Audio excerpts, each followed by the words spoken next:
Case में फंसे आर्यन खान की अब से कुछ घंटों के बाद रिहाई हो सकती है। नियमों के मुताबिक सुबह 5:30 बजे भी जमानत पेटी खोली गई और अगर आर्यन की जमानत के पेपर जेल प्रशासन तक पहुंच गए तो कुछ घंटों बाद ही आर्यन जेल से बाहर निकल जाएंगे। सुबह 5:30 बजे जमानत पेटी खोलने के बाद 7 बजे जेल खुलती है, जबकि जेल का दफ्तर 9 बजे खुलता है। यानी अगर आर्यन खान की जमानत के पेपर जेल प्रशासन के पास पहुंच भी गए तो उन पर कार्रवाई 9 बजे दफ्तर खुलने के बाद ही होगी। ऐसे में बस कुछ और घंटे आर्यन खान को जेल में बिताने होंगे। आशीष हमारे सहयोगी फोन लाइन पर मौजूद हैं।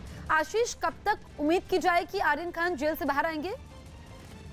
जी, आर्यन खान की जो लीगल टीम है उनकी तरफ से जानकारी दी गई है कि आर्यन खान के रिलीज के पेपर जो हैं वो जेल अथॉरिटी तक पहुंच गए हैं। कल देर रात जो है वो आर्यन खान के रिलीज ऑर्डर्स जो हैं वो जो जमानत पेटी होती है उसमें पहुंच चुके हैं। लिहाजा तड़के सुबह 5:30 बजे के करीब जो 15 लोगों के रिलीज ऑर्डर जेल के अंदर पहुंचे थे उसमें से आर्यन खान का भी रिलीज ऑर्डर पहुंच चुका है। और सबसे अहम बात ये कि ये जानकारी उनकी लीगल टीम की तरफ से शेयर की गई है। लिहाजा उम्मीद जताई जा रही है कि तकरीबन 10 से 12 बजे तक के वक्त के बीच में आर्यन खान जो है वो ऑर्थर रोड जेल से बाहर होंगे, क्योंकि जो प्रोसीजर है जेल का उसमें भले ही 5:30 बजे जो है वो रिलीज ऑर्डर्स निकाल लिए जाते हैं जमानत पेटी से, लेकिन प्रशासनिक काम जो है वो तकरीबन 9 बजे के करीब शुरू होता है और उसके बाद ही उस रिलीज ऑर्डर पे अमल करते हुए डॉक्यूमेंट वेरिफिकेशन और बाकी जो चीजें होती हैं वो बिल्कुल, तो सारी फॉर्मेलिटीज पूरी होगी और उम्मीद की जा सकती है, जैसा कि आशीष बता रहे थे कि 10 से 12 बजे के बीच आर्यन खान जेल से बाहर आ सकते हैं। उनकी लीगल टीम की तरफ से ये जानकारी दी गई है। क्रूज ड्रग्स केस में जमानत की प्रक्रिया पूरी हो जाने के बावजूद शाहरुख खान के बेटे आर्यन खान की रिहाई नहीं हो पाई। ड्रग्स केस में कोर्ट से जमानत मिलने और जूही चावला के जमानती बनने के बावजूद आर्यन खान की रात जेल में बीती, क्योंकि आर्यन खान के जमानत के कागज कानूनी प्रक्रिया के मुताबिक शाम 5:30 बजे तक आर्थर रोड जेल नहीं पहुंच पाए।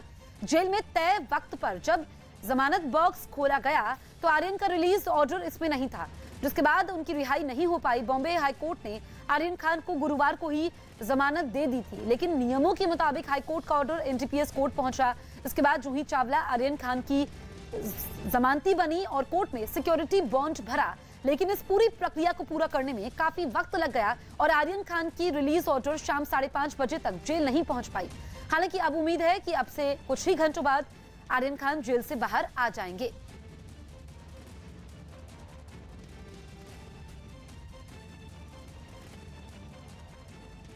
भले ही शाहरुख खान के बेटे आर्यन खान को कल जेल से रिहाई ना मिल पाई हो, मगर शाहरुख खान के घर में उत्सव का माहौल है। अब से थोड़ी देर बाद आर्यन खान के जेल से बाहर आने की उम्मीद है और खान परिवार ने बेटे के स्वागत के लिए तैयारी भी कल से शुरू कर दी थी। आर्यन के स्वागत के लिए मन्नत को लाइटों से सजाया गया। शाहरुख खान के घर मन्नत पर कुछ लोग लाइटें लगाते हुए दिखाई दिए, जबकि घर के बाहर भी उनके फैंस का जमावड़ा रहा।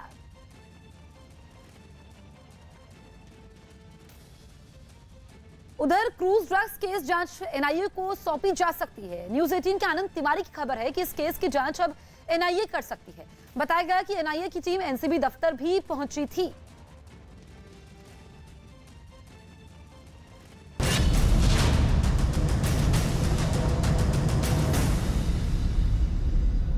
G20 सम्मेलन में भाग लेने के लिए इटली पहुंचे पीएम मोदी आज वेटिकन सिटी जाकर पोप फ्रांसिस से मुलाकात करेंगे। पोप फ्रांसिस वेटिकन के राष्ट्राध्यक्ष और ईसाई समुदाय के सबसे बड़े धर्मगुरु हैं। पीएम मोदी दोपहर 12 बजे वेटिकन जाकर पोप से मिलेंगे। इसके बाद दोपहर 3:15 पर वो G20 सम्मेलन के पहले सेशन में शिरकत भी करेंगे। शाम 5:30 बजे से इनकी कई देशों के राष्ट्राध्यक्षों से मुलाकात होगी। पीएम मोदी फ्रांस के राष्ट्रपति, इंडोनेशिया के राष्ट्रपति और सिंगापुर के पीएम से मुलाकात करेंगे। रात 10:30 बजे वो एक सांस्कृतिक कार्यक्रम में शामिल होंगे। तो आज G20 सम्मेलन में शामिल होंगे पीएम मोदी और ये तस्वीरें आप देखिए, उनके फैंस का जमावड़ा। इटली के पीएम से उनकी मुलाकात होती है, जो काफी तारीफ करते हैं भारत में तेजी से वैक्सीनेशन प्रोग्राम की। और आज पोप फ्रांसिस से मिलने का उनका कार्यक्रम है। पोप फ्रांसिस जो कि ईसाई समुदाय के सबसे बड़े धर्मगुरु, उनसे ये मुलाकात होगी और ये मुलाकात कई मायनों में खास होने वाली है। इसके अलावा धार्मिक कार्यक्रम में रात में भी शामिल होंगे और इटली में भी नमो नमो है, क्योंकि पीएम मोदी जहां भी जाते हैं लोग देखिए उनसे मिलने के लिए जुटते हैं और ये भारतीय झंडा लोगों के हाथों में हाथों में मोबाइल इन तस्वीरों को कैद करना चाहते हैं और पीएम मोदी ने भी लोगों को निराश नहीं किया। तो कल भी काफी अहम थी क्योंकि रोम में इटली के पीएम से मुलाकात होती है, वेटिकन सिटी में पोप फ्रांसिस से उनकी मुलाकात होने वाली है, G20 सम्मेलन में पीएम मोदी शिरकत करेंगे, फ्रांस के राष्ट्रपति से भी उनका मिलने का कार्यक्रम है। इसके अलावा इंडोनेशिया के राष्ट्रपति से उनकी आज मुलाकात होनी है, सिंगापुर के पीएम से मुलाकात होनी है। तो कई देशों की राष्ट्राध्यक्षों से, सर्वोच्च नेताओं से पीएम मोदी आज मिलने वाले हैं और सांस्कृतिक कार्यक्रमों में भी शिरकत करेंगे।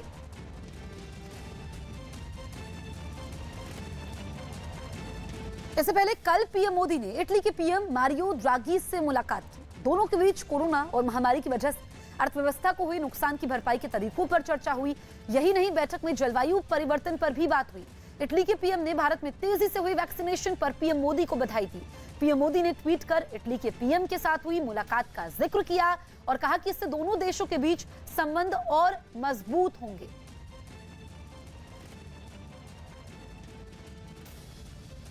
इटली के पीएम से मुलाकात के बाद पीएम मोदी ने ट्वीट किया और लिखा कि रोम में पीएम मारियो ड्रागी से मुलाकात करके अच्छा लगा। हमने भारत और इटली के बीच दोस्ती को और मजबूत करने के उपायों पर चर्चा की। हमारे बीच आर्थिक, सांस्कृतिक संबंधों को और ऊंचाई पर ले जाने की बहुत संभावना है।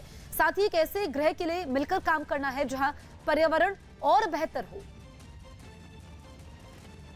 The meeting with the President of the European Commission Council, as well as the meeting that has just been held with the Prime Minister of Italy, His Excellency Mr. Mario Draghi, the main issues of discussion were those really, if you look at it, those that relate to the G20 summit. And there was a discussion on the issue of health recovery, recovery from COVID, economic recovery at a global level. There was a discussion on climate change issues. G20 सम्मेलन में हिस्सा लेने के लिए रोम पहुंचे प्रधानमंत्री नरेंद्र मोदी का जोरदार स्वागत हुआ। प्रधानमंत्री जब रोम में राष्ट्रपिता महात्मा गांधी की प्रतिमा पर श्रद्धांजलि अर्पित करने पहुंचे तो वहां रहने वाले भारतीयों की भारी भीड़ उमड़ गई। और जैसे ही प्रधानमंत्री उस भीड़ की ओर पहुंचे, कुछ लोगों ने शिव तांडव स्रोत का एक हिस्सा सुनाना शुरू कर दिया। ओम नमः शिवाय। फिर भक्ति और देशभक्ति दोनों के नारे लगने लगे। भारत माता की जय। इसके बाद प्रधानमंत्री ने रोम में आयुर्वेदिक चिकित्सा के क्षेत्र में काम करने वाले एक व्यक्ति से बात की। वहीं कुछ गुजरात की पृष्ठभूमि वाले लोग भी वहां पहुंचे, जिन्होंने गुजराती में प्रधानमंत्री से हालचाल पूछ लिया। नरेंद्र भाई केम छो? Thank you so much. मजामा। भीड़ में मौजूद छोटे बच्चों को भी प्रधानमंत्री ने आशीर्वाद दिया। प्रधानमंत्री जब वहां से निकले तो भी बड़ी संख्या में लोग उनके समर्थन में नारेबाजी करते दिखे। मोदी, मोदी, मोदी। वहां की पुलिस ने लोगों को रोकने के लिए कड़े इंतजाम किए थे। भीड़ ने मोदी मोदी के नारे लगाए, मोदी, मोदी, मोदी। लेकिन प्रधानमंत्री ने उन्हें रोककर भारत माता की जय के नारे लगवाए।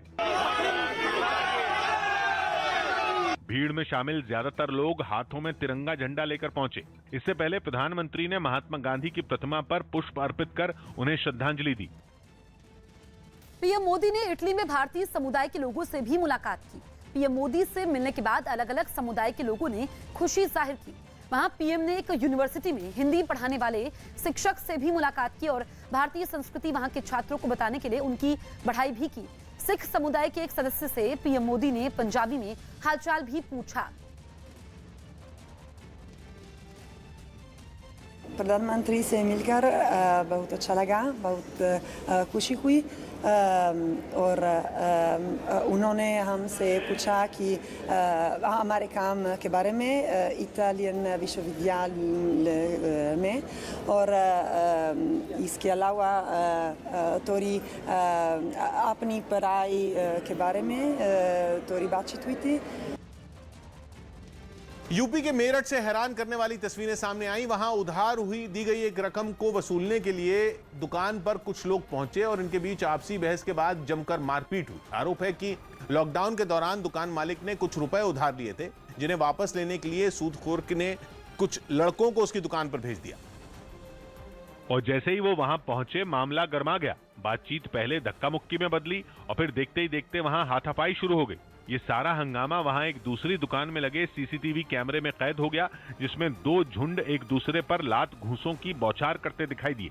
इस दौरान उन लोगों ने दुकान की कुर्सियों और बाकी सामान से भी एक दूसरे पर हमला बोला। 1-2 लाख रुपए करीब थे, वो लेने गए थे हम।